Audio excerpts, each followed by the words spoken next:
To P L Kalyani information channel. நீங்கள் பார்க்க போகிறது என்னென்னா ஆம்லெட்டுக்கு உண்டான வெங்காயம் பச்சை மிளகாய் வந்து வச்சுருக்கோம். இது வந்து வெஜ் ஆம்லெட் பண்ண போகிறோம். அதுக்கு வெங்காயம் பச்சை மிளகாய் நம்ம வெட்டியிருக்கோம். இதன் மூலப்பொருள் வந்து கடலை மாவு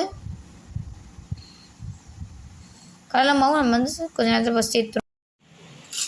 மாவு எடுத்துக்கணும், உப்பு எடுத்துக்கிறோம், வெட்டுறதுக்கு கத்திரிக்காய் எடுத்துக்கிறோம். வெட்டிட்டு நம்ம பிசைஞ்சு சாப்பிட்லாம். கடலை மாவு போட்டுக்கிட்டோம், நமக்கு தேவையான உப்பு போட்டுக்கிட்டோம்.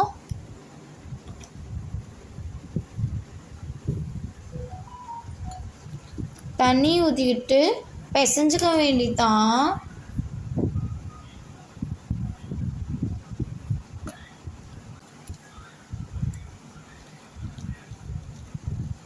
பிசைஞ்சதுக்கப்புறம் நம்ம அந்த தாளிச்சு வச்சதை இதில் கொட்டி ஒரு கிண்டிட்டு இதில் போட்டு ஒரு கிண்டிட்டு தோசைக்கல்லை சூடு பண்ணி வச்சு தோசை மாதிரி ஊற்ற வேண்டிதான்.